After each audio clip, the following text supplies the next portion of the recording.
సర్వాధికారి అయిన యేసుక్రీస్తు నామానికి మహిమ కలుగును గాక.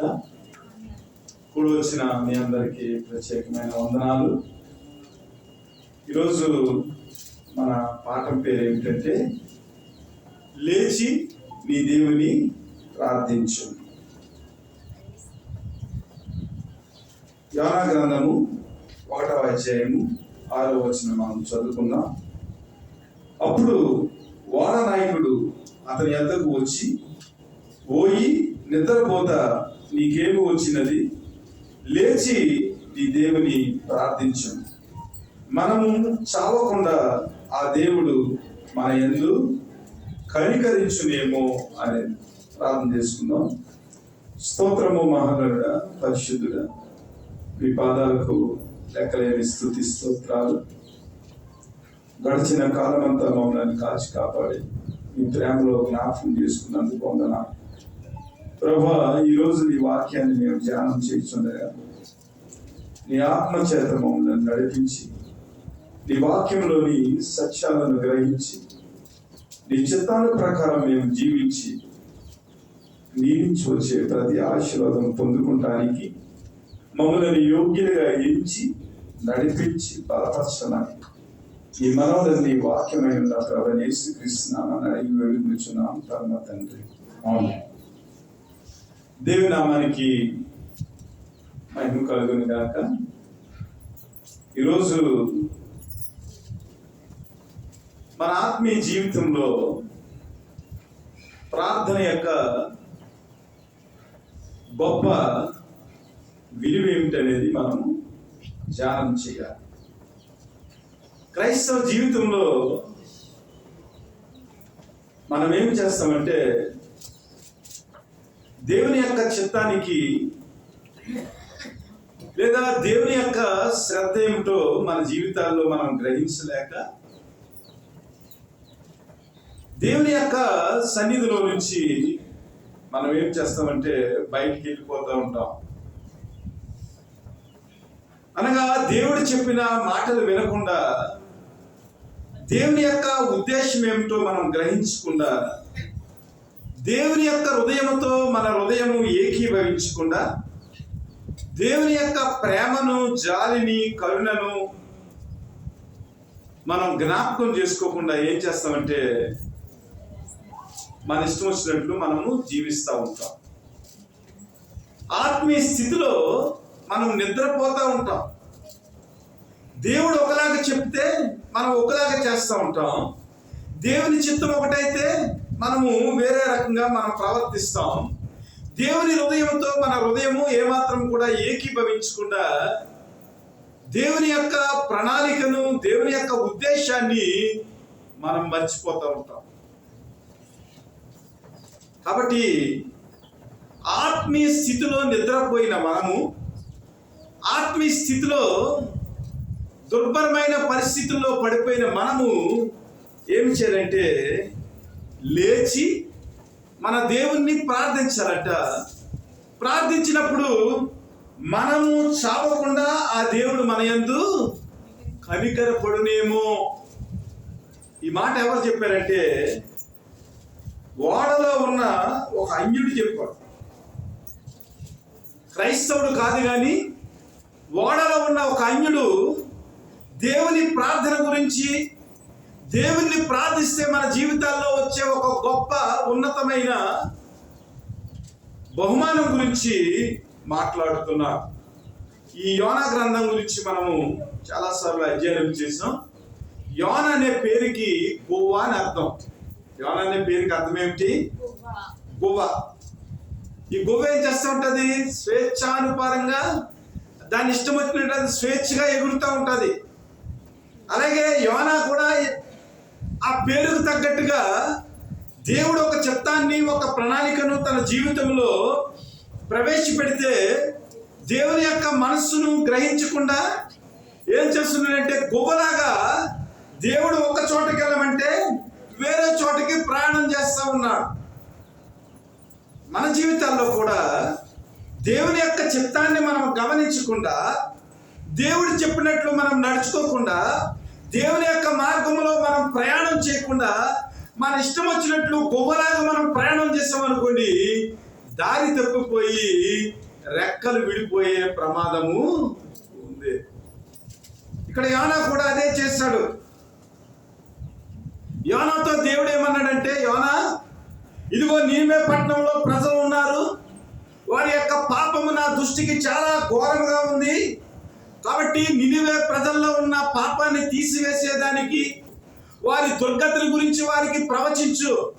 ఇదిగో నీవు నినివే వెళ్ళు, నినివే వెళ్ళి వారి పాప జీవితం గురించి, వారి ప్రభువులో తప్పిపోయిన విధానం గురించి, వారి జీవితాల్లో ఉన్న అనేక రకాల అవిధేయతల గురించి మాట్లాడినప్పుడు వారి జీవితాల్లో దేవుని యొక్క వాక్యాన్ని విని వారు నా వైపుకు తిరుగుతారు, వారిని నేను రక్షిస్తాను.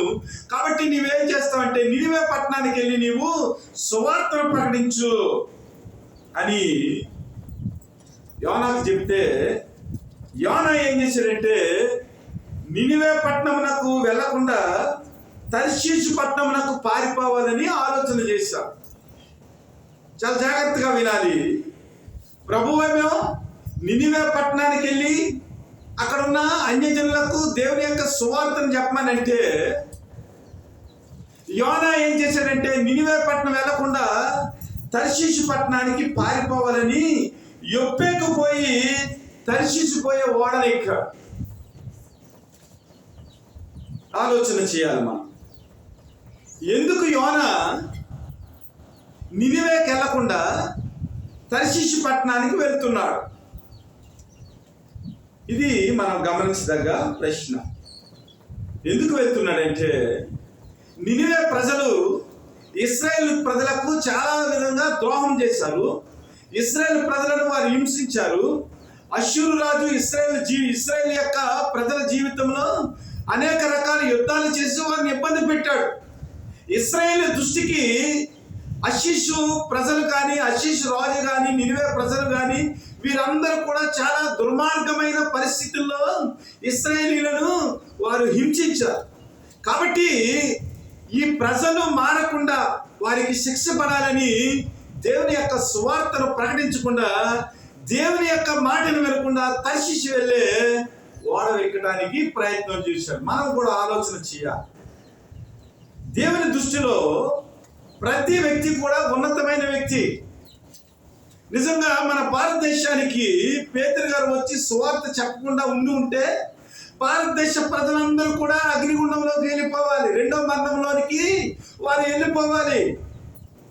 కానీ పేతురు గారు ఏం చేశారంటే, ప్రభు యొక్క శిష్యుడైన పేతురు గారు మన భారతదేశానికి వచ్చి ఆయన సువార్తను ప్రకటించడం వల్ల అన్యజనులమైన మనము, అనగా యేసుక్రీస్తుని తెలుసుకొని స్థితిలో ఉన్న మనము పేతురు గారి ద్వారా ఏం చేసామంటే యేసుక్రీస్తులోనికి వచ్చాం.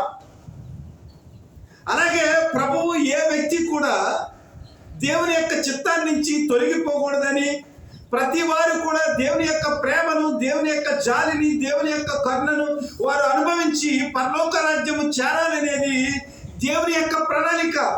అయితే మనం ఏం చేస్తామంటే మనుషులుగా ఆ వ్యక్తి యొక్క వ్యక్తిత్వాన్ని బట్టి, వారు చేసిన పాపాలను బట్టి, వారు మాట్లాడే విధానాన్ని బట్టి క్రీస్తుని వారికి మనం పరిచయం చేయకుండా యోనాలాగే మనం ఏం చేస్తామంటే ఆ ప్రజల యొక్క దుర్గతి గురించి, ప్రభు యొక్క ప్రేమను గురించి మనం ప్రకటించకుండా, దేవుని యొక్క మనస్సును అర్థం చేసుకోకుండా మనుషులను మనం త్రోసిపుచ్చి దేవుని చిత్తాన్ని నుంచి మనం వేరొక ప్రాంతానికి మనము వెళ్ళిపోతూ ఉంటాం. ఇక్కడ యోనా ఏం చేశాడంటే తర్షీషుకి వెళ్ళే ఆ ఓడను ఎక్కాడు. యాక్చువల్గా నినివే పట్టణం ఎంత ఉంటుందంటే, ఆ రోజుల్లో ప్రపంచంలోకెల్లా ఒక మంచి ప్రసిద్ధి కలిగిన ప్రదేశము నినివే పట్టణము. ఇది అష్షూరు దేశంలో ఉంది. అయితే యోనా నివసించిన ప్రదేశం నుంచి అక్కడికి వెళ్ళాలంటే 800 కిలోమీటర్ల దూరం.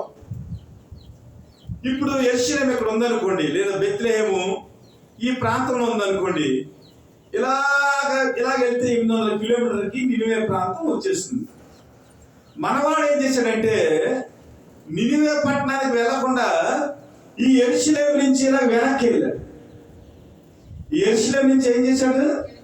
ఇలాగ వెనక్కి వెళ్ళాడు. అంటే మనవాడు రివర్స్ లో ప్రయాణం చేశాడు అన్నమాట. అంటే 800 కిలోమీటర్ల ప్రయాణం చేయకుండా మరలా వెనక్కి వెళ్ళాడు. మరలా నీవేకి వెళ్ళాలంటే ఏం చేయాలి? ఇక్కడ తర్షీషు నుంచి యోనా గారు నివసిస్తున్న ప్రదేశానికి వచ్చి అక్కడి నుంచి మరలా 800 కిలోమీటర్లు నీవేకి వెళ్ళాలి. మనవాడు ఏం చేశాడంటే ఇక్కడి నుంచి ఇలాగ రివర్స్ లో ప్రయాణం చేశాడు. ప్రభు చూశారు. ప్రభు చూసి తర్షీషు వాడు ఎక్కిన తర్వాత యెహోవా సముద్రం మీద పెద్ద గాలి పుట్టించినప్పుడు సముద్రం అంతా కూడా గొప్ప తుఫాను రేగిపోయింది. ఆలోచన చేయాలి. మన జీవితాల్లో కూడా ప్రభు ఒక మార్గంలో నడవమన్నప్పుడు మనం నడవకుండా, ప్రభు చెప్పిన మార్గంలో మన జీవితాన్ని కట్టుకోకుండా మనం రివర్స్ లో ప్రయాణం చేసామనుకోండి, మన జీవితంలో కూడా ఏమవుతుందంటే సముద్రంలో గాలి ఎలా వచ్చిందో మన జీవితంలో కూడా గాలి ఉవ్వెత్తున లేచిపోతూ ఉంటది. అనగా మనము కంట్రోల్ చేయలేని స్థితి. సముద్రంలో గాలి ఏ వ్యక్తి కూడా కంట్రోల్ చేయలేడు.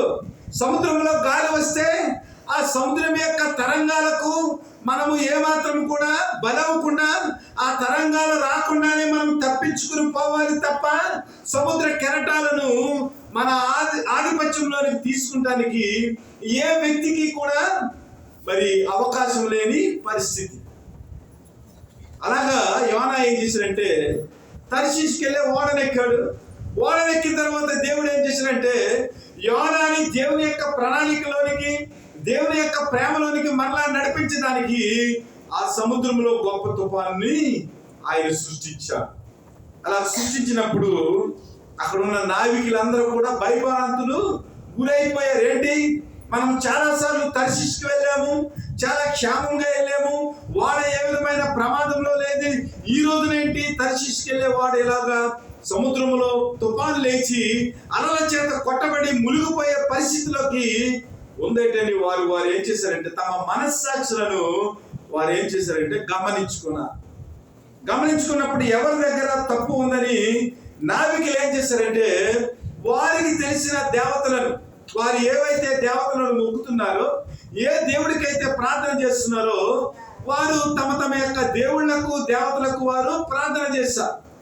ప్రార్థన చేసినప్పుడు ఏమైందంటే ఏ మాత్రము కూడా సముద్రంలోని అలలు తగ్గలేదు. ఆలోచన చేయాలి.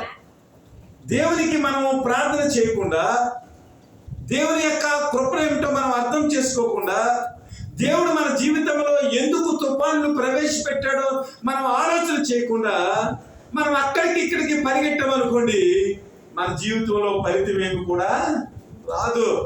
ఈ నావికులు కూడా తమ దేవతలకు ప్రార్థన చేశారు. ఏ మాత్రం కూడా సముద్రంలో అలలు తగ్గలేదు. మొత్తం అంతా కూడా పరిశీలన చేశారు.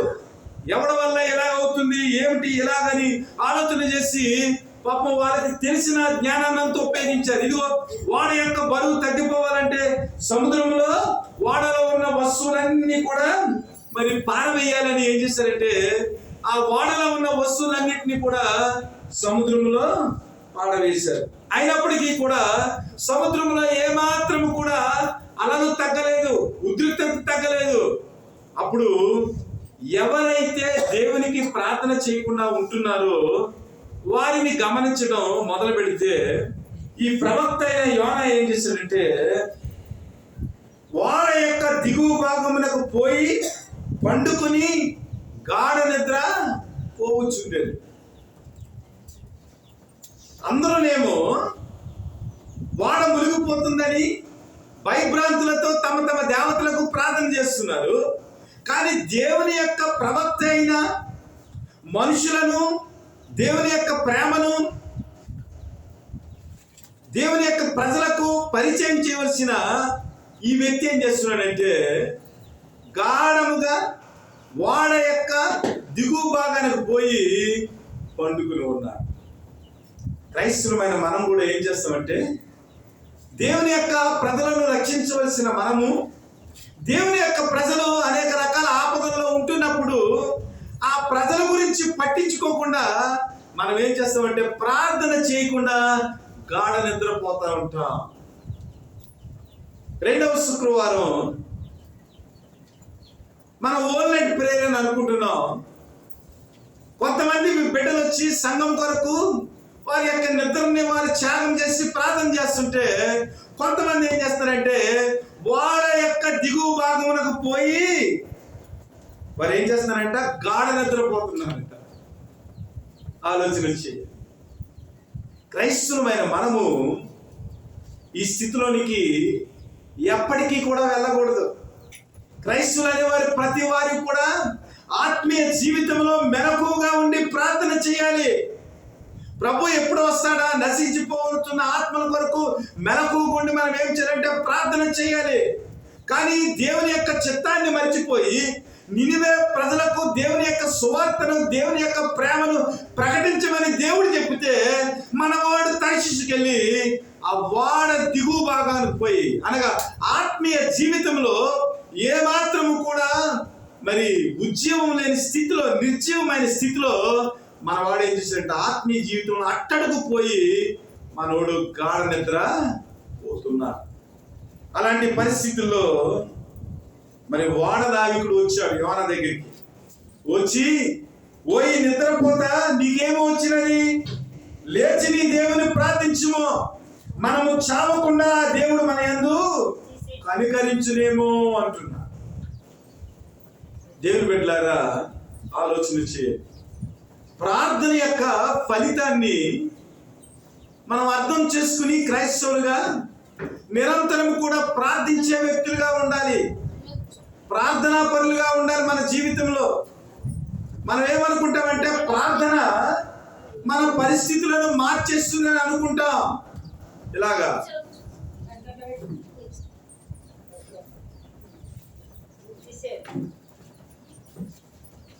ప్రార్థన మన పరిస్థితులను మార్చేస్తుందని మనం అనుకుంటాం.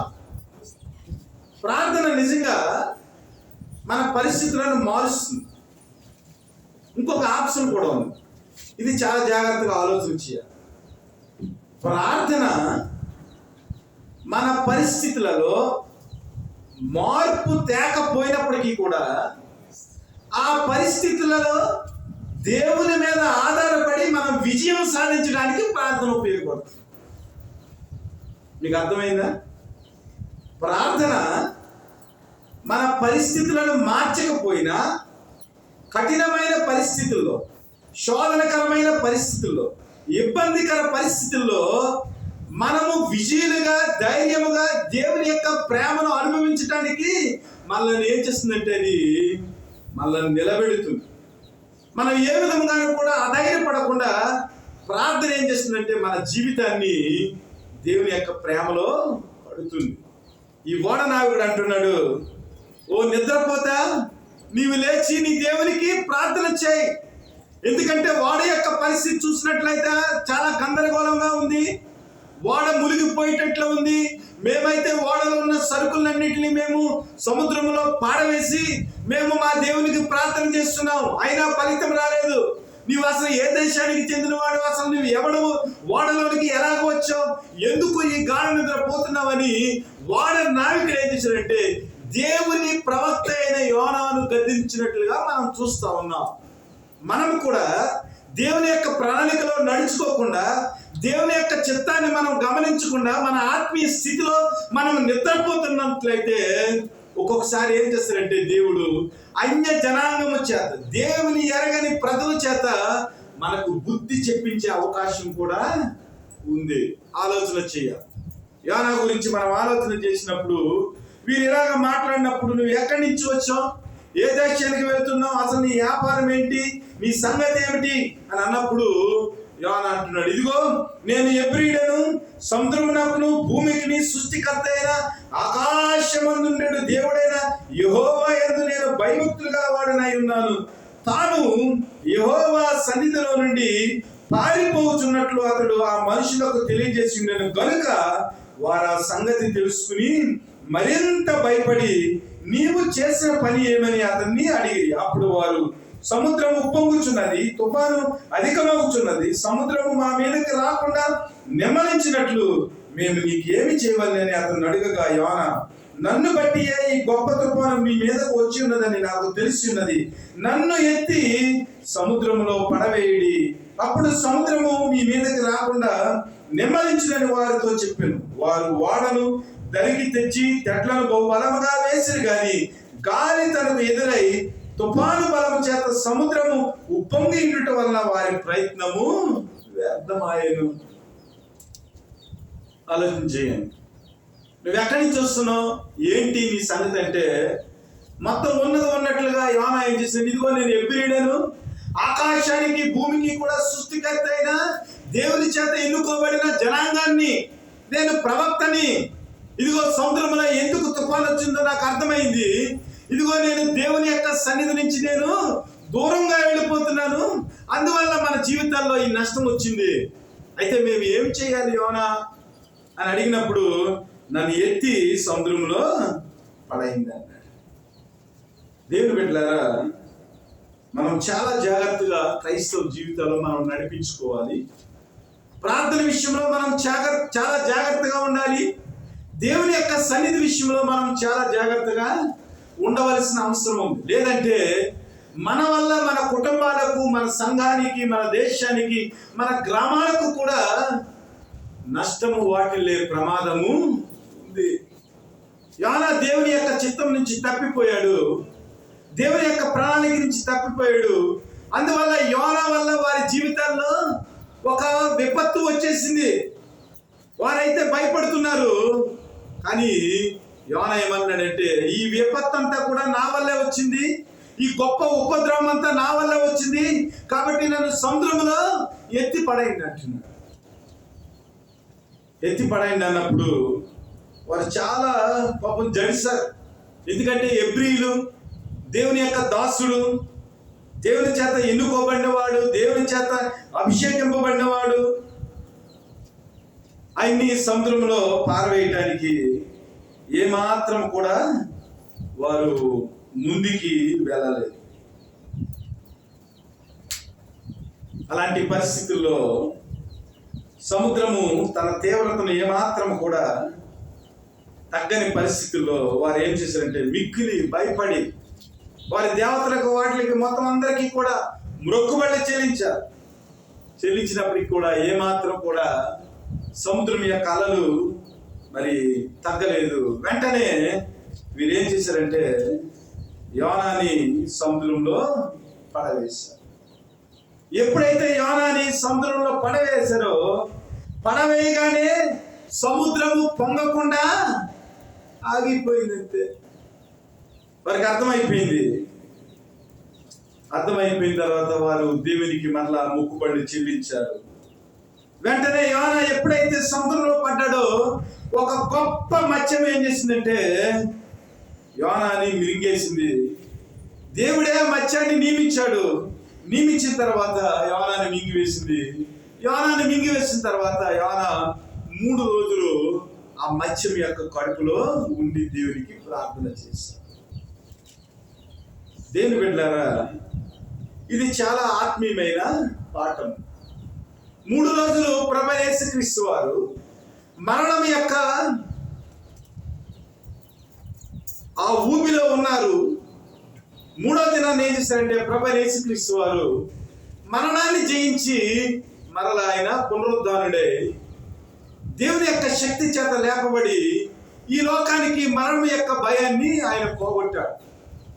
ఇదే విషయాన్ని యోనా గురించి ప్రభువైన యేసుక్రీస్తు వారు కూడా మత్తయి సువార్తలో మనం చూసినట్లయితే, యోనా 3 రోజులు సముద్రం యొక్క గర్భంలో ఉన్న ఆ పరిస్థితిని, ఆయన అక్కడ ఉన్న విషయాన్ని దేవుడు తన ప్రజలకు ఆయన బోధించి, ఇదిగో యోనా ఎలాగైతే 3 రోజులు మత్స్యం యొక్క గర్భంలో ఉన్నాడు, అలాగే మనిషి కుమారుడైన యేసుక్రీస్తు వారు కూడా 3 రోజులు సమాధిలో ఉంచబడి 3వ దినమున ఆయన లేస్తాడు. ఇది ఒక గొప్ప సూచక్రియని అక్కడ ఉన్న శిష్యులకు, అక్కడ ఉన్న ప్రజలకు కూడా బోధించాడు. ఇది ప్రభువైన యేసుక్రీస్తు యొక్క మరణానికి, పునరుద్ధానికి ఒక గొప్ప సాదృశ్యముగా యోనా మత్స్య గర్భంలో ఉండటాన్ని మనం సూచక్రియగా దేవుడే యోనా ద్వారా మనకు బయలుపరిచినట్లుగా నూతన నిబంధనలో మనం చూస్తూ ఉంటాం. కాబట్టి మన జీవితంలో ప్రార్థన యొక్క ప్రతిఫలాన్ని, మన జీవితంలో దేవుని యొక్క సన్నిధిని మనం ఏం చేయాలంటే నేర్చుకుంటానికి మనం ప్రయత్నం చేయాలి.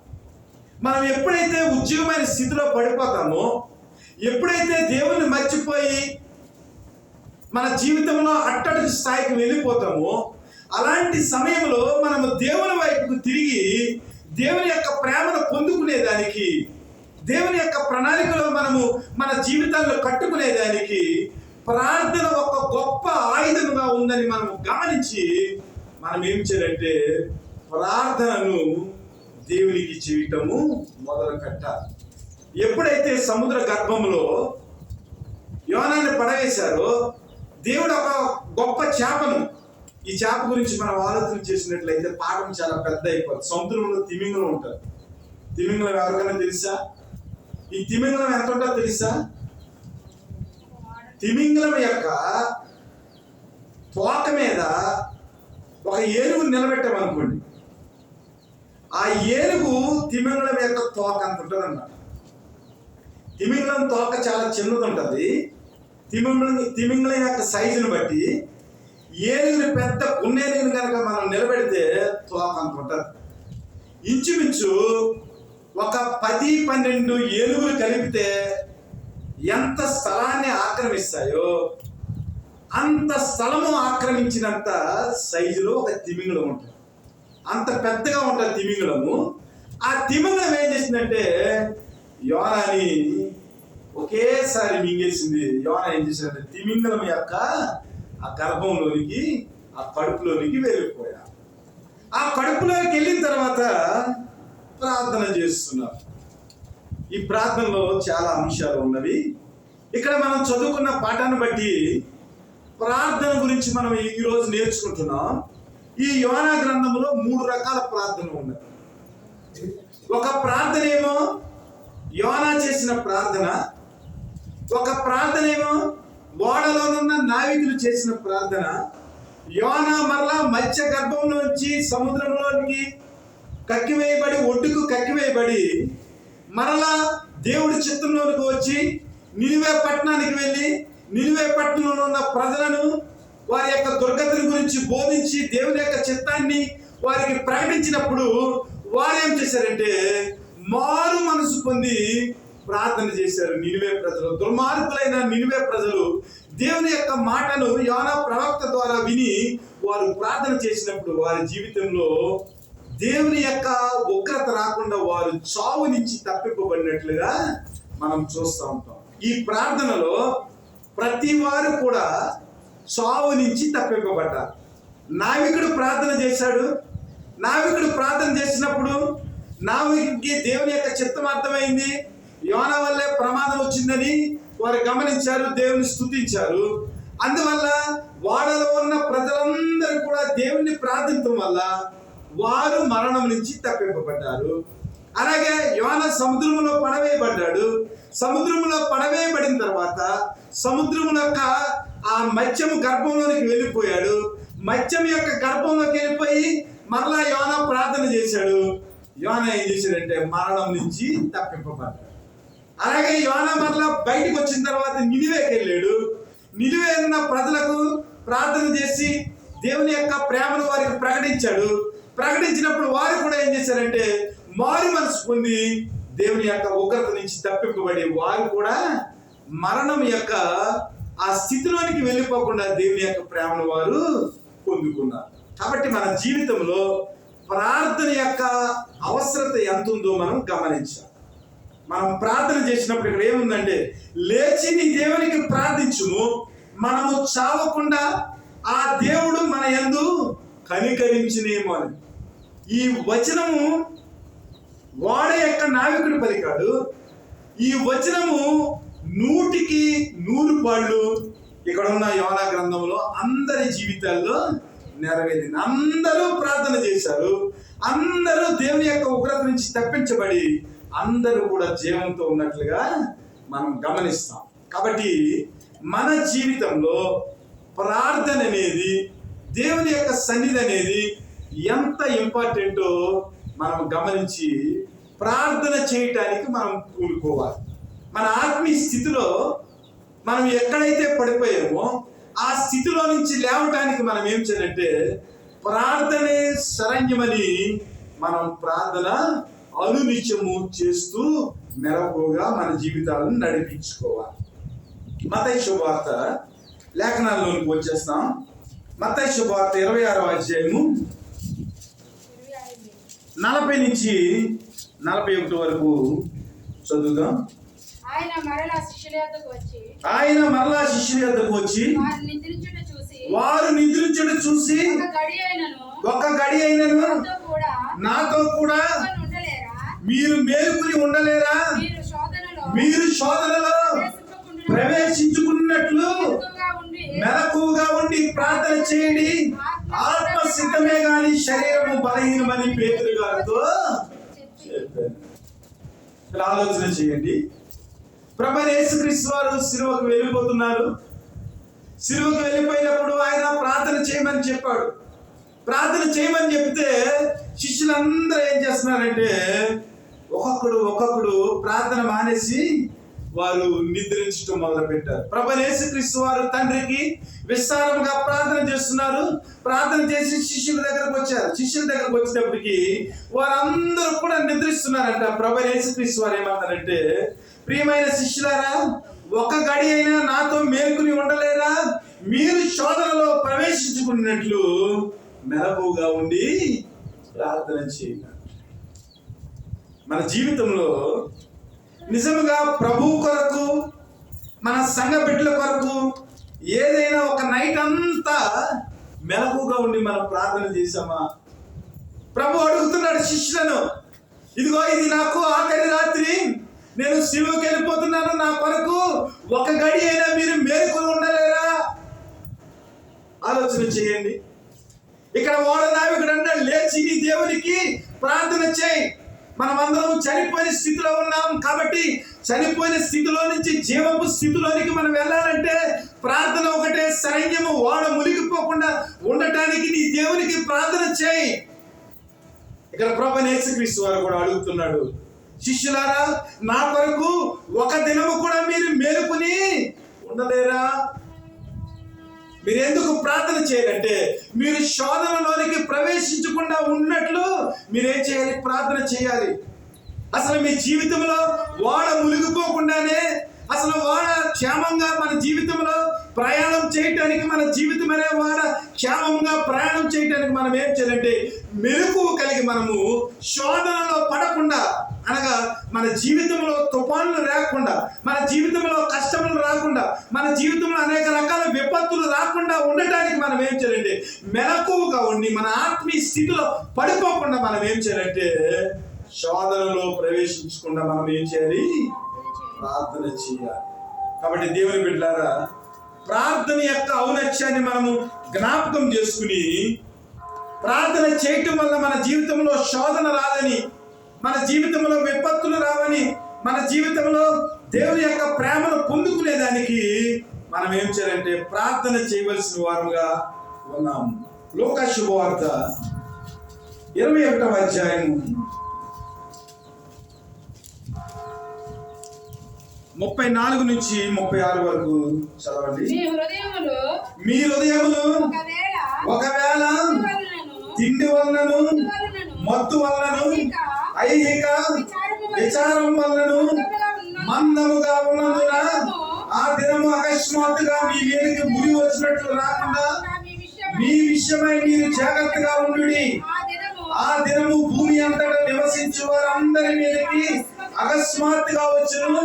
కాబట్టి మీరు జరగబోవు వీటెల్లను తప్పించుకుని మనుష్య కుమారుని ఎదుట నిలువబట్టకు శక్తి గల వారు అన్నట్లు ఎల్లప్పుడూ ప్రార్థన చేయించు మెలుగుగా ఉండుడని చెప్పారు. ప్రార్థన ఎందుకు చేయాలి? నాయకుడు చెప్తున్నాడు, మనము చావకుండినట్లు మీ దేవుడు మిమ్మల్ని రక్షించలేమో, ప్రార్థన చేయి లేచి. ఇక్కడ ప్రభువైన యేసుక్రీస్తు వారు ఏం చెప్తున్నాడంటే, ఒరే నాయనలారా, మీకు ఒకవేళ భోజనం ఎక్కువైపోయిందేమో, మీరు ప్రతిరోజు దేవుడిచ్చిన మంచి పుష్టికరమైన భోజనాన్ని మీరు చేస్తున్నారేమో. భోజనం వల్ల మీ జీవితంలో ఆ తిండి వల్ల మత్తు వచ్చేసిందేమో.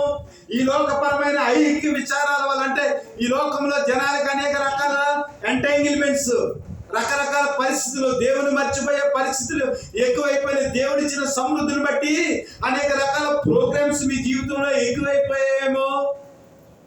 అందువల్ల మీ జీవితంలో దేవుని యొక్క వాక్యం వెళ్ళటం లేదు, దేవుని యొక్క ప్రార్థన మీ జీవితంలో లేదు. మీ జీవితం అంతా ఎలా ఉందంటే మందమైపోయింది. అనగా దేవుని యొక్క వాక్కు మీ జీవితంలో వినపడటం లేని పరిస్థితుల్లో మీ జీవితంలో ఏమైందంటే మత్తు ఎక్కువ అయిపోయింది.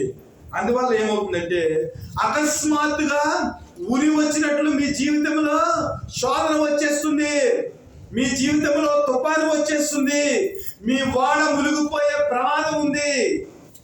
మీరు అనుకునే సమయంలో అకస్మాత్తుగా ఉరి వచ్చినట్లు మీ విషయంలో శోధన వచ్చేస్తుంది. కాబట్టి మీరు ఏం చేయాలంటే జాగ్రత్తగా ఉండాలి. అక్కడ యోనా అంటున్నాడు, ఓయి నిద్రపోతా, ఎందుకు నువ్వు గాఢ నిద్రపోతున్నావు? ఇక్కడ ప్రభు అంటున్నాడు, మీ జీవితంలో ప్రమాదం వచ్చేస్తుంది. కాబట్టి ఈ లోకపరమైన మత్తు నుంచి మీరు బయటికి రావాలి. ఆ దినమంతా కూడా మనం ఆలోచన చేసినట్లయితే, దేవుని యొక్క ఉగ్రత గురించి మనం ఆలోచన చేసినట్లయితే అది చాలా గాఢాంధకారము అకస్మాత్తుగా వచ్చేస్తుంది. కాబట్టి మీ జీవితంలో మనుష్య కుమారుని ఎదుట నిలవబట్టకు శక్తి కలవారన్నట్లు ఎల్లప్పుడూ ప్రార్థన చేయొచ్చు, మెలకువగా ఉండు.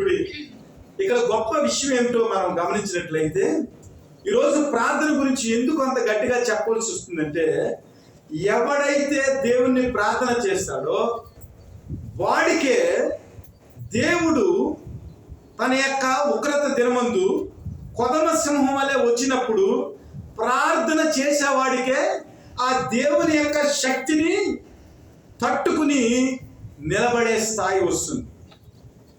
నాకు తెలిసిన ఒక ఫ్రెండ్ ఉన్నాడు, రతన్ రాజ్ గారు అని ఒక ఫ్రెండ్ ఉన్నాడు. అతను సైకిల్కి ప్యాచీలు వేస్తూ ఉంటాడు. సైకిల్కి ఏం చేస్తాడు? ప్యాచీలు వేస్తాడు. ప్యాచీలు వేసినప్పుడు నేను గమనించాను ఆ వ్యక్తిని.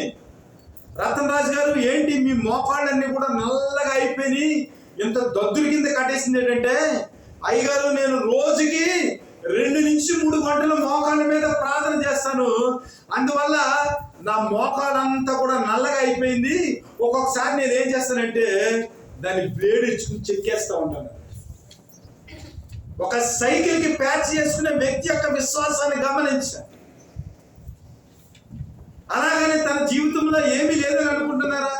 మంచి పరిస్థితి ఉంది, వాళ్ళ అబ్బాయిలు ఇద్దరు కూడా మంచి ఉద్యోగాలు సంపాదించారు, మంచి పరిస్థితి ఉంది, మంచి ఇల్లు ఉంది, చాలా ఉన్నతమైన స్థితి ఉంది. కానీ ఏం చేస్తారంటే రోజుకి 2-3 గంటలు మోకాళ్ళ మీద ఉండటం వల్ల ఏమైందంటే అతను మోకాళ్ళంతా కూడా కాయలు కాసేసినాయి. దేవుని బిడ్డలారా, మీ జీవితంలో గనక ప్రార్థన గనక లేకపోయినట్లయితే, దేవుడు వచ్చినప్పుడు ఆయన ఉగ్రత దినమందు గొర్రె పిల్లగా రాకుండా కొదమ సింహం వలె వస్తాడు. ఆ మనుష్య కుమారుని నిలబొట్టకు శక్తి కలవారు అన్నట్లు ఎల్లప్పుడూ ప్రార్థన చేయొచ్చు, మెలకుగా ఉండుడని చెప్పారు.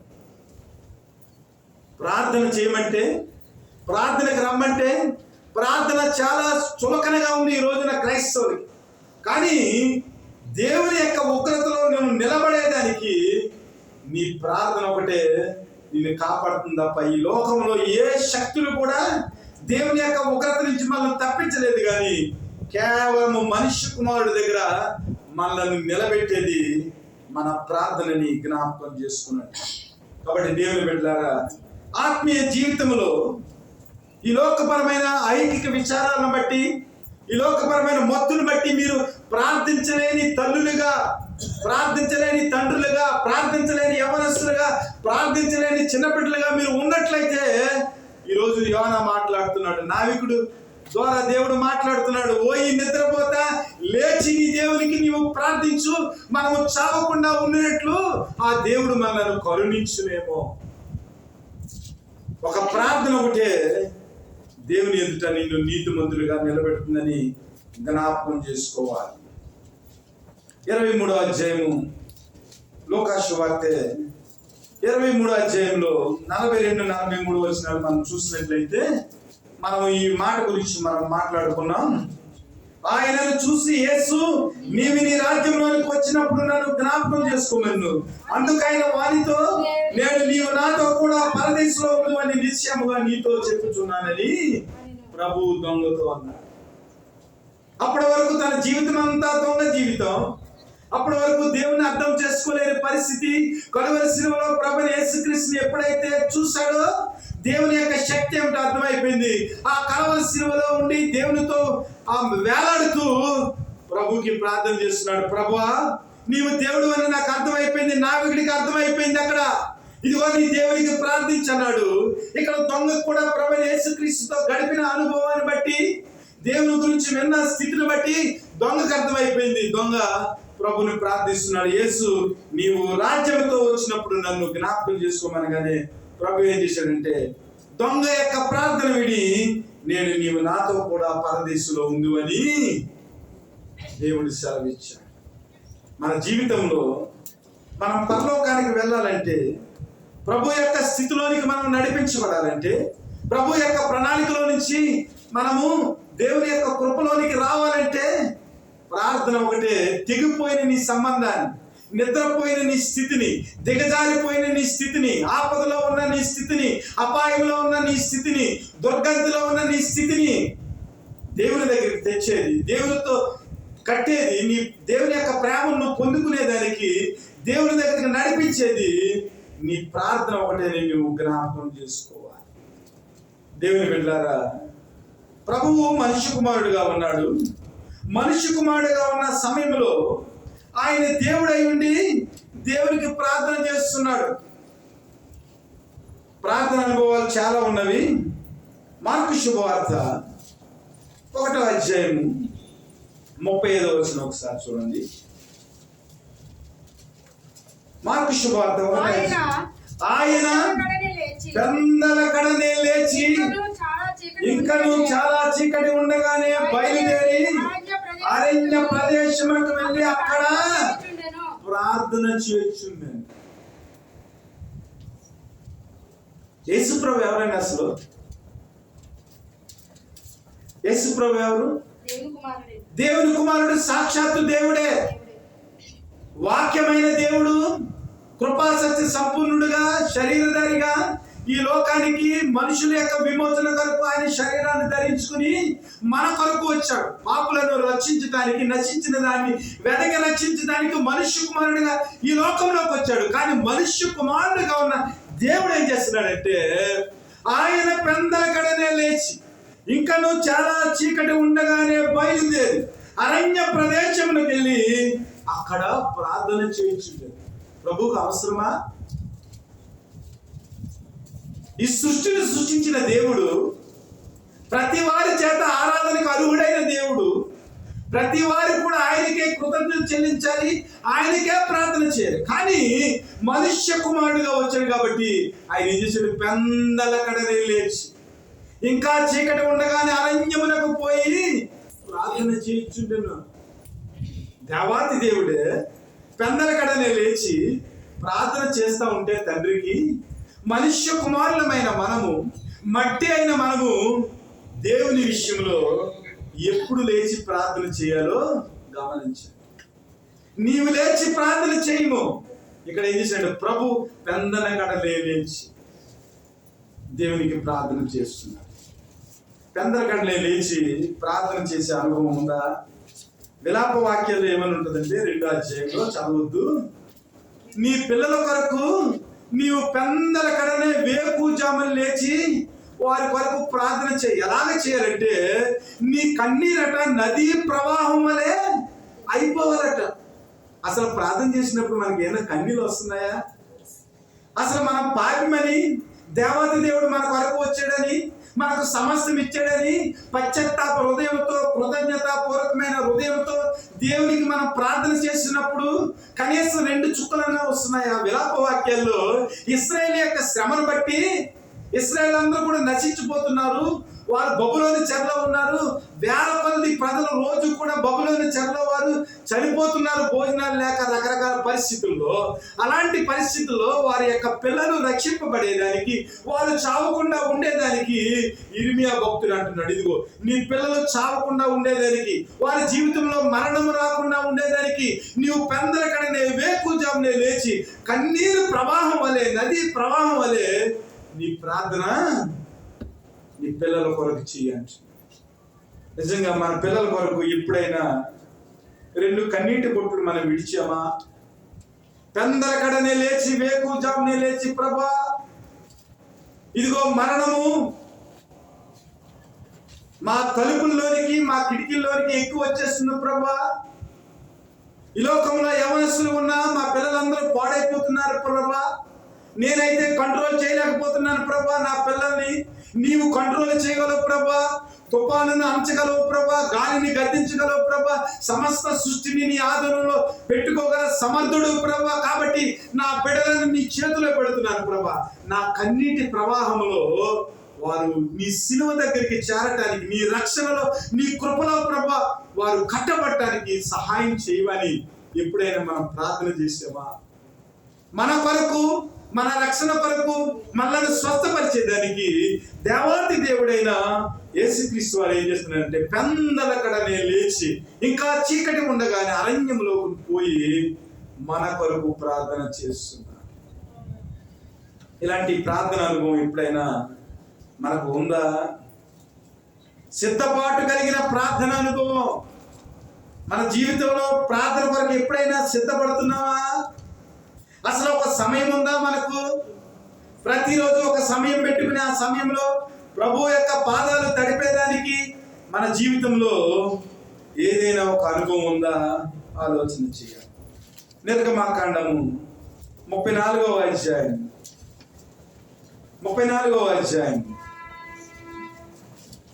2వ వచనం చదవండి.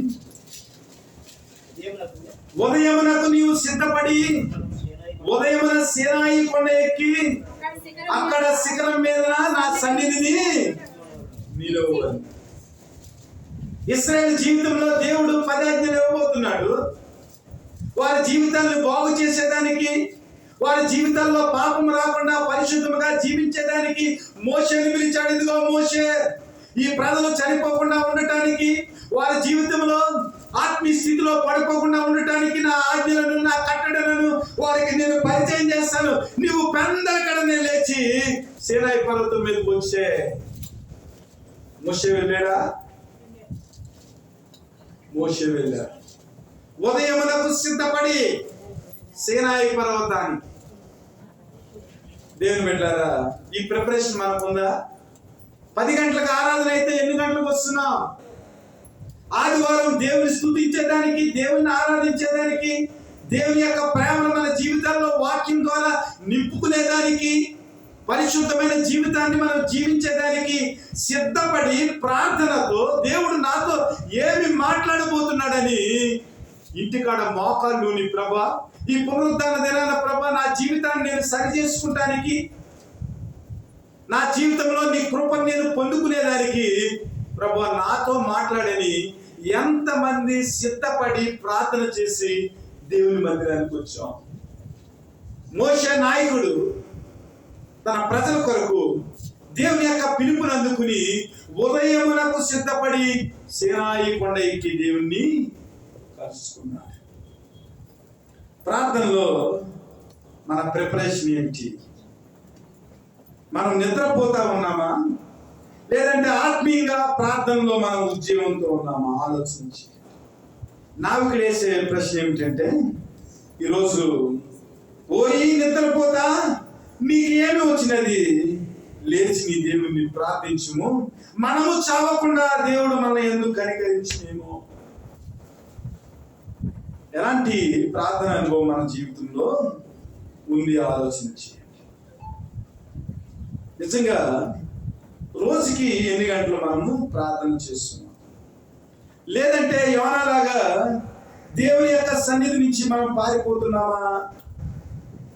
యోనా చెప్తున్నాడు, ఒప్పుకుంటున్నాడు యోనా.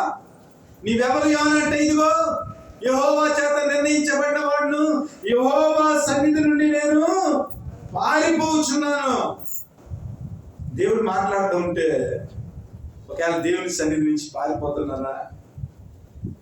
దేవుడు నీతో మాట్లాడుతూ ఉంటే, ప్రభా నీవు నాతో మాట్లాడుకో, నీవు చెప్పిన పని నేను ఏమి చేయను, నేను తర్షీషుకి వెళ్ళిపోతున్నాను, నినివేకి వెళ్ళను, నీవు చెప్పిన మాట నాకేమాత్రం కూడా ఎక్కడం లేదు ప్రభా, నీ సన్నిధి నాకు వద్దని పారిపోతున్నామా? మనం ఆలోచన చేయాలి. నిజంగా దేవుని సన్నిధి యొక్క విలువ ఏమిటో మనకు అర్థం కావాలంటే కయ్యను గురించి మనకు అర్థం కావాలి. ఆదికాండం 4వ అధ్యాయం ఒకసారి, ఆదికాండం 4వ అధ్యాయం బైబిల్ మొదటి అధ్యాయంలోకి వచ్చింది. 4వ అధ్యాయము అందులో తీసారా? 12వ వచనం నుంచి చదవండి. నీవు నేలను సేద్యపరిచినప్పుడు అది దాని సారం ఇక మీద గీయదు, నీవు భూమి మీద దిగులు పడుచు దేశమరవై ఇందువలె. అందుకు కయ్యను, నా దోష శిక్ష నేను భరించలేనంత గొప్పది, నేడు ఈ ప్రదేశం నుంచి నన్ను వెళ్ళగొట్టినవి, నీ సన్నిధికి రాకుండా వెలివేయబడి దిగులు పడుచు భూమి మీద దేశమరిన ఇందును కావున నన్ను కలుగుని వాడు ఎవడో వాడు నన్ను చంపునని యెహోవాతో అనెను. కయ్యను పాపం చేశాడు. తన తమ్ముడైన హేబెలును చంపేశాడు. చంపేసి ఏమి తిరిగినట్లు దేవుని సన్నిధికి వచ్చి మామూలుగా సైలెంట్ గా ఉన్నాడు. ప్రభుకి అన్ని తెలుసు కాబట్టి ఏంటి నువ్వు చేసిన పని అని అడిగాడు. అప్పుడు అడిగిన తర్వాత కయ్యను చేసిన పనిని బట్టి కయ్యనుకి శిక్ష విధించాడు. శిక్ష విధించినప్పుడు కయ్యను మాట్లాడుతున్నాడు, ఇదిగో ప్రభా నువ్వు చేసిన దాన్ని బట్టి, ఇదిగో నేను వ్యవసాయం చేస్తే వ్యవసాయం ఇక సారం ఇవ్వదు, భూమి మీద నేను దేశ దిమ్మరగా తిరుగుతాను అని చెప్పాడు. అక్కడ వరకు చాలా బాగానే ఉంది. ఆలోచన చేయండి, అన్నిటికంటే ఘోరంగా దేని గురించి మాట్లాడుతున్నాడంటే, ప్రభువా నా దోష శిక్ష నేను భరించలేనంత గొప్పగా ఉన్నది, నేడు ఈ ప్రదేశం నుంచి నన్ను వెళ్ళగొట్టినవి, నీ సన్నిధికి రాకుండా వెలివేయబడి దిగులు పడుచు భూమి మీద దేశదిమ్మన్నది కావున నన్ను ఎవడు కనుగొన్న వాడు నన్ను చంపునని యెహోవాతో అని. ఇక్కడ మనం అర్థం చేసుకోవాల్సింది ఏమిటంటే, కయ్యను జీవితంలో దేవుని సన్నిధి ఉన్నంతసేపు చాలా సంతోషంగా ఉంది. ఎప్పుడైతే కయ్యనుని దేవుని సన్నిధి నుంచి వెళ్ళిపోమన్నాడో అప్పుడు ఏమైందంటే తన జీవితంలో మరణము ప్రవేశించి, అందుకని అంటున్నారు, ప్రభా నీ సన్నిధిలో ఉన్నంత సేపు ప్రభా నాకు క్షేమము ప్రభా, నీ సన్నిధిలో ఉన్నంత సేపు నాకు భద్రత ప్రభా, నీ సన్నిధిలో ఉన్నంత సేపు నాకు సమృద్ధి ప్రభా, ఇదిగో ఈ శిక్ష నేను భరించలేకపోతున్నాను, ఎందుకంటే నీ సన్నిధి నుంచి నేను దూరంగా వెళ్ళిపోతున్నాను కాబట్టి ప్రభా, నేను చేసిన పాపాన్ని బట్టి నీ సన్నిధి నుంచి నేను దూరం అయితే నన్ను ఎవడైనా చంపేస్తారేమో ప్రభా. యోనా జీవితంలో దేవుని మాట విన్నంతసేపు, దేవునితో ఉన్నంతసేపు యోనా జీవితంలో భద్రత ఉంది, క్షేమం ఉంది. ఎప్పుడైతే దేవుడు చెప్పిన మాట వినకుండా దేవుని సన్నిధి నుంచి తర్షీషుకి వెళ్ళాడో తన జీవితంలో ఉగ్రత వచ్చేసింది. కయ్యేని జీవితంలో దేవుని యొక్క సన్నిధిని ఎప్పుడైతే విడిచిపెట్టాడో అప్పుడు తన జీవితంలో శిక్ష పెరిగిపోయి దేవుని సన్నిధి నుంచి పారిపోవాలని చూస్తున్నామా? దేవుని సన్నిధిలో నుంచి ప్రార్థన చేయకుండా దేవుని సన్నిధిలో నుంచే మనం పారిపోవాలని చూస్తున్నామా? అలాగ చూస్తే ఏమవుతుందంటే మన జీవితంలో దేవుని యొక్క ఉగ్రత వచ్చేస్తుంది. అసలు దేవుని యొక్క సన్నిధి గొప్పదనం గురించి సమూయేలు 2వ గ్రంథంలో దావీదు గారు చెప్పిన మాటల్లో ఒక ప్రశస్తమైన మాట చూద్దాం. సమూయేలు 2వ గ్రంథము 7వ అధ్యాయం 29వ వచనం. సమూయేలు 2వ గ్రంథము, దయచేసి నీ దాసునైనా నా కుటుంబము నిత్యము నీ సన్నిధిని ఉండునట్లుగా నన్ను ఆస్వాదించుము. యెహోవా ప్రభువా నీవు సెలవిచ్చి ఉన్నావు, నీ ఆశీర్వాదం నుండి నా కుటుంబము నిత్యము ఆశీర్వదింపబడుగాక. ఆమేన్. ఇక్కడ ఆలోచన చేయండి. దావీదు రాజుగా ఉన్నాడు, దావీదు సింహాసనం మీద కూర్చున్నాడు. కానీ దావీదు జీవితంలో దావీదు నేర్చుకున్న ఒక గొప్ప విషయం ఏమిటో తెలుసా? దేవుడిచ్చిన సింహాసనం కంటే, దేవుడిచ్చిన అధికారం కంటే దేవుని యొక్క సన్నిధి గొప్పదని తెలుసుకుని దేవునికి ప్రార్థన చేస్తున్నాడు. ఏ ప్రార్థన అంటే, దయచేసి నీ దాసుడునైన నా కుటుంబము నిత్యము నీ సన్నిధిని ఉండునట్లుగా దానిని ఆశీర్వదించుము. యెహోవా నా ప్రభువా, నీవు సెలవిచ్చి ఉన్నావు, నీ ఆశీర్వాదం నుండి నా కుటుంబము నిత్యము ఆశీర్వదింపబడి. ఆలోచన చేయండి. రాజు ఎక్కువ, మందిరంలో దేవుని యొక్క దాసుడిగా ఉండటం ఎక్కువ. ఈ లోకపరంగా ఆలోచించినట్లయితే రాజు ఎక్కువ. కానీ ఆ రాజు ఏం ప్రార్థన చేస్తున్నాడు? ప్రభా, ఈ రాజ్యానికి మీద ఈ వారు ఉంటుంది, రేపు వెళ్ళిపోతుంది ప్రభా, ఈ పదవి వారు ఉంటుంది, రేపు వెళ్ళిపోతుంది ప్రభా, కానీ నిత్యము నా కుటుంబానికి నాకు భద్రత కావాలంటే ప్రభా, నేను నా కుటుంబం కూడా నీ సన్నిధిలో నిత్యం ఉన్నట్లు ప్రభా, నీవు నన్ను జ్ఞాపకం చేసుకో ప్రభా. ఎందుకంటే నీ సన్నిధిలో ప్రభా నిత్య ఆశీర్వాదం ఉంది ప్రభా, నీ సన్నిధిలో నిత్య సుఖాలు ఉండవు ప్రభా, నీ సన్నిధిలో నిత్య సంతోషము సమాధానం ఉంది. కాబట్టి ప్రభా, ఈ లోకంలో నువ్విచ్చిన రాజరం కంటే, ఈ లోకంలో నువ్విచ్చిన సింహాసనం కంటే ప్రభా, నీ సన్నిధి నాకు నా కుటుంబానికి కావాలంటే ప్రార్థన చేద్దామా? ఈరోజు మన ప్రార్థన అది చేయాలి. నీవు లేచి నీ దేవునికి ప్రార్థన చేయవలసిన విషయం ఏమిటంటే, ప్రభా, నేను నా కుటుంబము నిత్యము నీ ఆశీర్వాదం నుండి నీ సన్నిధిలో నేను నివసించినట్లు నాకు ఒక వరాన్ని ప్రభా అని మనం ప్రార్థన చేయాలి. యోనా ఏం చేస్తున్నాడంటే, దేవుని యొక్క మాటను వినకుండా ఏం చేస్తుందంటే దేవుని యొక్క సన్నిధిని పారిపోతున్నాడు. మన జీవితాల్లో దేవుని యొక్క సన్నిధి నుంచి మనం పారిపోకుండా ఉండేదానికి, దేవుని యొక్క ఆశీర్వాదం మన జీవితాల్లో నిత్యము పొందేదానికి మనం ఏం చేయాలంటే, లేచి మన దేవునికి మనము ప్రార్థన చేయాలి. ప్రార్థన ఎలా చేయాలి? పెందలకడనే లేచి ప్రార్థన చేయాలి. మనము మన కుటుంబము నిత్యము దేవుని సన్నిధిలో ఆశీర్వదింపబడటానికి ప్రార్థన చేయాలి. యోనా ప్రార్థన చేసాడు. రెండో అధ్యాయంకి వచ్చేసాడు. యోనా 2వ అధ్యాయంలో ప్రార్థన చేసినప్పుడు యోనా ప్రార్థనలో 5 అంశాలు ఉన్నాయి. ఒకటి ఏమిటంటే, మత్స్యము యొక్క కడుపులో ఉండి ప్రార్థన చేశాడు, చేప కడుపులో ఉండి ప్రార్థన చేశాడు. ఒక దైవజనుడు దీని గురించి ఏమంటున్నాడంటే, ఇదిగో దేవుని యొక్క గ్రంథంలో మనిషిని చేప మింగేసిందని రాయబడన్నా నేను నమ్ముతాను, అలాగే పెద్ద చేపని మనిషి మింగేసాడన్నా నేను నమ్ముతాను. ఎంత విశ్వాసం అండి! చాలా మంది చేప మనిషిని మింగేస్తాం ఏమిటి, 100 మందిని మింగేసే తిమింగలాలు కూడా ఉన్నాయి. తిమింగలం కడుపులో ఉండి ప్రార్థన చేస్తున్నాడు. మనము 2వ అధ్యాయం 1 నుంచి 10 వచనాలు కనుక మనం చూసినట్లయితే, ఆ ప్రార్థనలో 5 అంశాలు ఉన్నాయి. అదేమిటంటే, పశ్చాత్తాపంతో కూడిన ప్రార్థన. ప్రభువా, నా స్థితి ఎలా ఉంది ప్రభువా, ఇదిగో నేను చేసిన పాపాన్ని బట్టి నేను పాతాళ గర్భంలోకి వచ్చేసానని పశ్చాత్తాపంతో కేకలు వేస్తున్నాడు. ప్రభువా, నన్ను రక్షించు ప్రభువా అని పాపపు ఒప్పుకొలతో యోనా ప్రార్థన చేస్తున్నాడు పశ్చాత్తాపంతో. ఆత్మీయ స్థితిలో నిద్రపోయిన మనం ఏం చేయాలంటే, ఈ రోజున మన ప్రార్థనలో పశ్చాత్తాపం కనబడాలి. మన ప్రార్థనలో మన పాపాన్ని కూర్చిన ఒప్పుకోలు కనపడాలి. రెండవదిగా మనం చూసినట్లయితే మన ప్రార్థనలో విధేయత కనపడాలి. ఇదిగో ప్రభువా, నేను పాపిని ప్రభువా, నన్ను కరుణించు ప్రభువా, ఇదిగో ఆకాశం వైపు కన్నులెత్తుటకైనను ప్రభువా, నేను యోగ్యుని కాని ప్రభువా అని రొమ్ము కొట్టుకొని సుంకరి చేసిన ప్రార్థన, విధేయతతో కూడిన ప్రార్థన మన జీవితంలో కావాలి.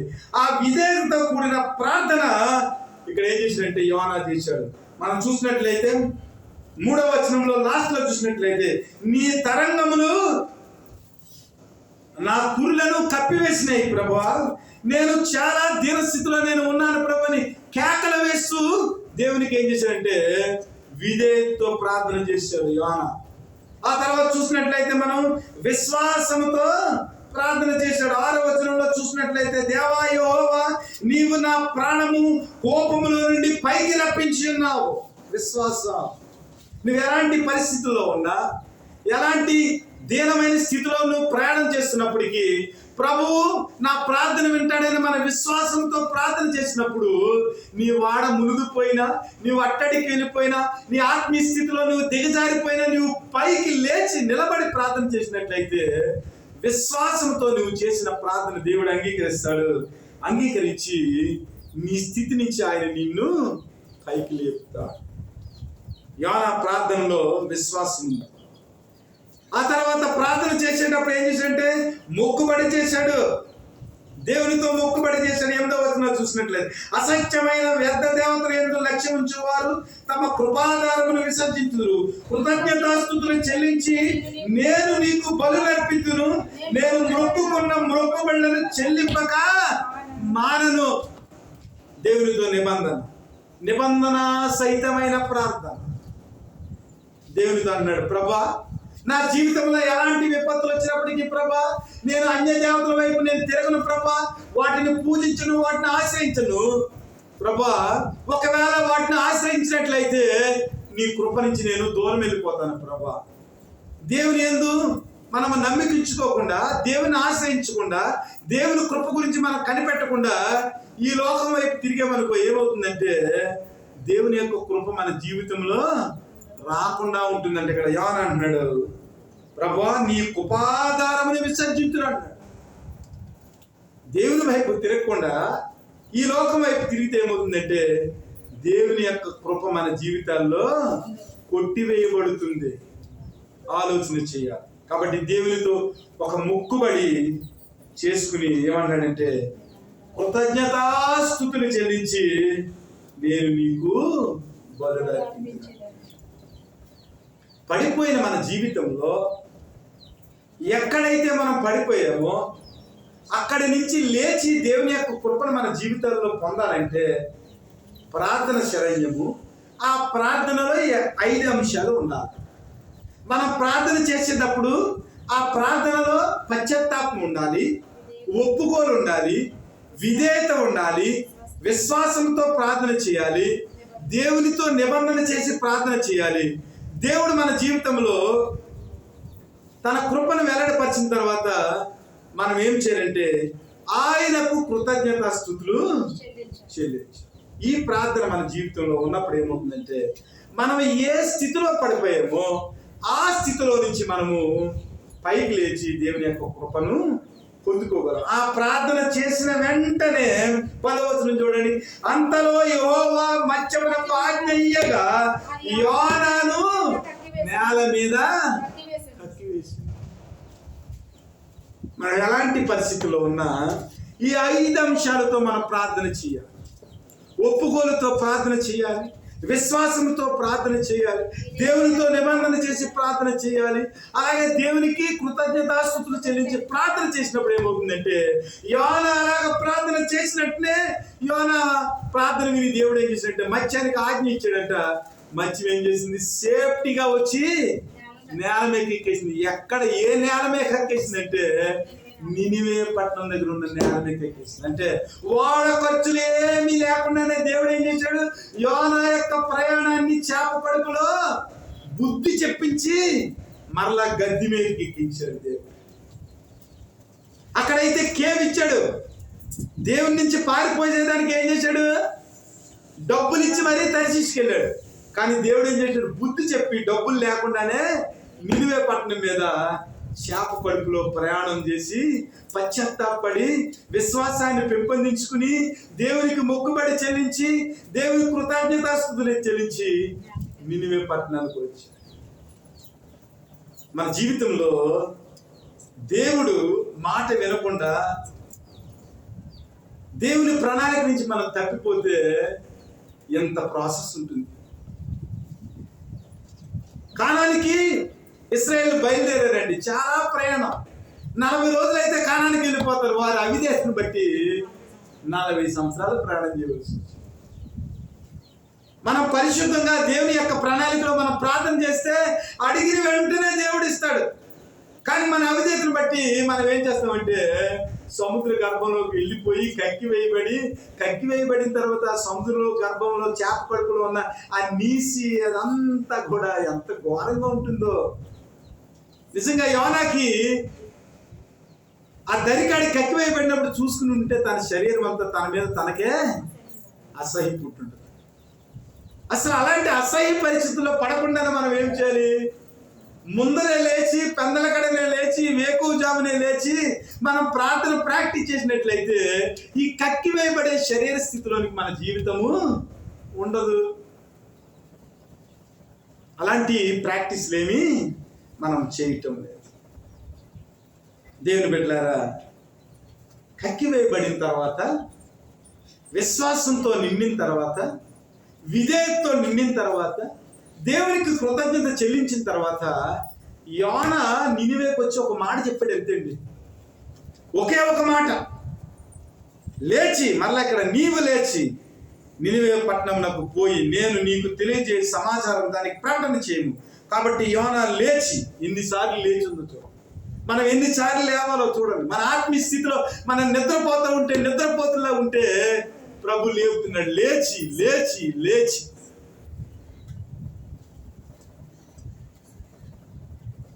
కాబట్టి యోనా లేచి యెహోవా సెలవిచ్చిన ప్రకారం నినివే పట్టణంకు పోయిను. నినివే పట్టణము దేవుని దృష్టికి గొప్పదే, 3 దినముల ప్రయాణం అంత పరిమాణం గల పట్టణము. యోనా పట్టణంలో ఒక దినమంతా ప్రయాణం చేస్తూ సంచరించు. ఇదిగో 40 దినములకు పట్టణం వారు దేవుని యందు విశ్వాసం ఉంచి ఉపవాసం చాటించి గనులేమి అల్పులేమి అందరూ గోనెబట్ట కట్టుకునిరి.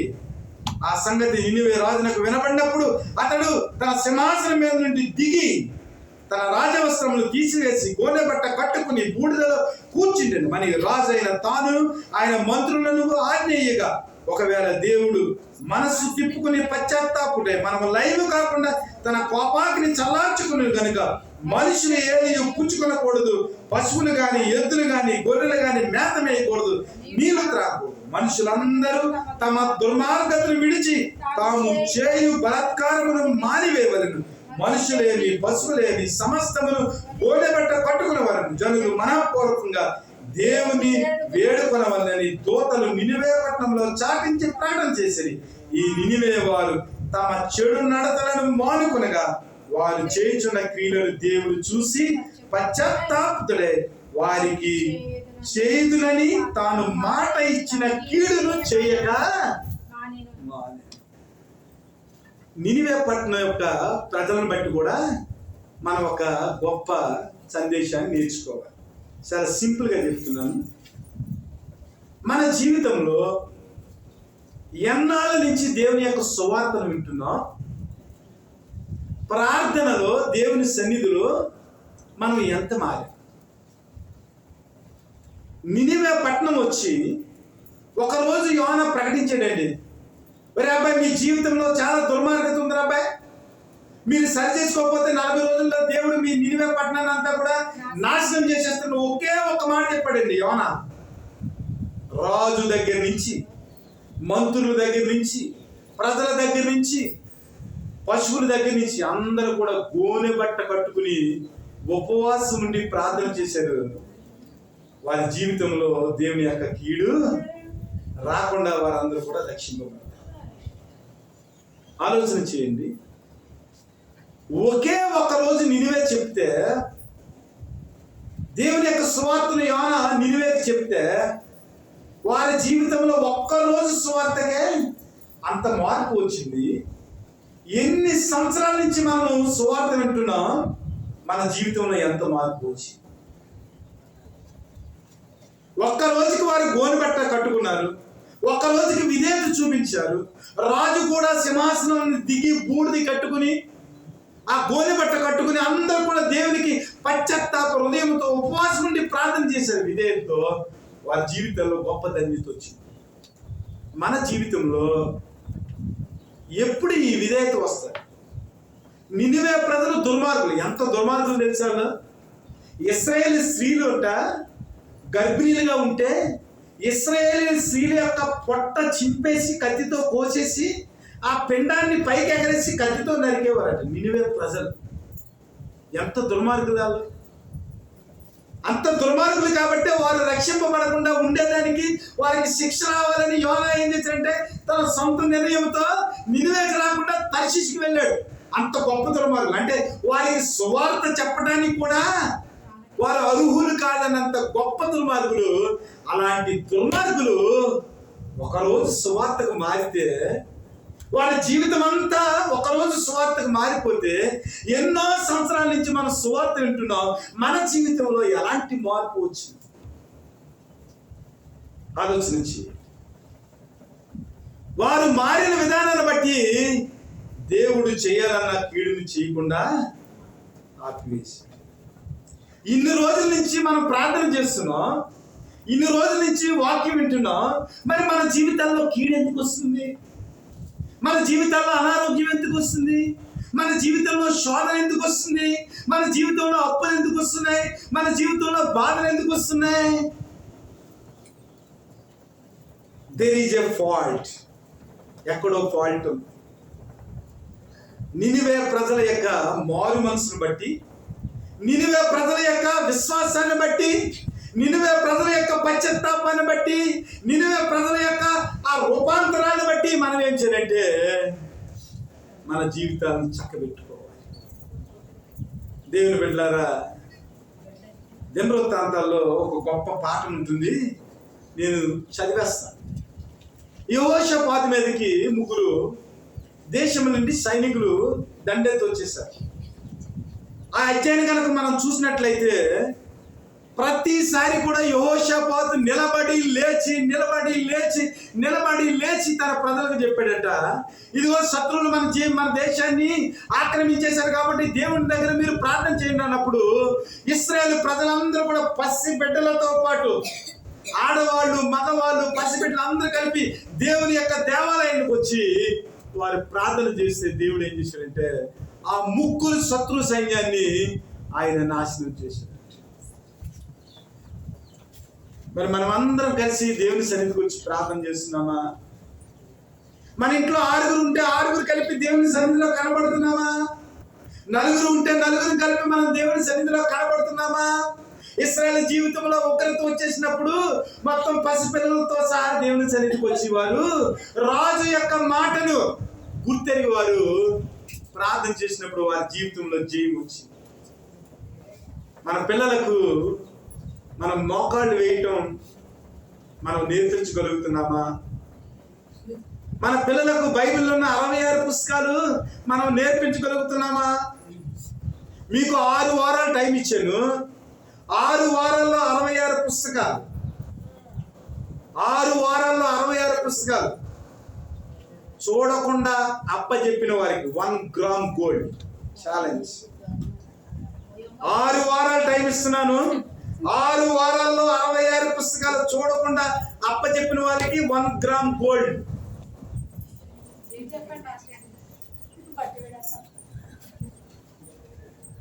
ఇలాగైనా మార్పు వస్తుందా మీలో? గోల్డ్ ఇస్తారంటే మార్పు వస్తుందా? నిజంగా సీరియస్ గా చెప్తున్నా. 66 పుస్తకాలు అప్పచెప్పిన వారు 1 గ్రామ్ గోల్డ్. దేవుని బిడ్డలారా, దేవుని యొక్క వాక్యాన్ని మనం చదివేదానికి, దేవుని యొక్క వాక్యంలో ఉన్న సత్యాలను మనము నేర్చుకునేదానికి, ఉజ్జీవింపబడేదానికి మనం ఏం చేయాలంటే దేవుని యొక్క కృపను అర్థం చేసుకోవాలి. మనం ఏ స్థితిలో అయితే పడిపోయామో, ఏ స్థితిలో అయితే నిద్రపోతున్నామో, ఏ స్థితిలో అయితే మనం చనిపోయామో, ఆత్మీయ జీవితంలో ఎక్కడైతే చనిపోయామో ఆ స్థితి నుంచి మనం లేపబడటానికి ఒక నావికుడు వేసిన ప్రశ్న, ఓ ఈ నిద్రపోతా నీకేమొచ్చినది, లేచి నీ దేవుని ప్రార్థించుము, మనము చావకుండా ఆ దేవుడు మన యందు కనికరించునేమో.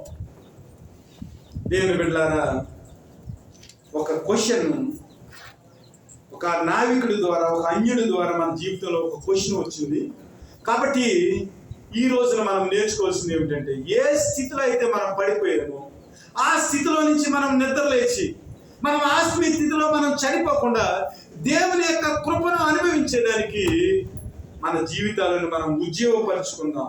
ప్రార్థనలో మనము ముందుకు వెళదాం, పెందల కాడనే లేద్దాం, ప్రార్థన చేద్దాం, మోకాళ్ళు ప్రార్థన చేద్దాం, విశ్వాసంతో ప్రార్థన చేద్దాం, విధేయతతో ప్రార్థన చేద్దాం, పశ్చాత్తాపంతో ప్రార్థన చేద్దాం, దేవునితో నిబంధన చేసుకుని ప్రార్థన చేద్దాం. అన్నిటికీ మించి దేవునికి కృతజ్ఞతాస్తుతులు చెల్లిస్తూ ప్రార్థన చేద్దాం. అట్టి ప్రార్థన దేవుడు మనకు దయచేయును గాక. ఆమేన్. మన వీరిలో దేవుడు ఈ వాక్యమును దీవించుగాక. ఆమేన్.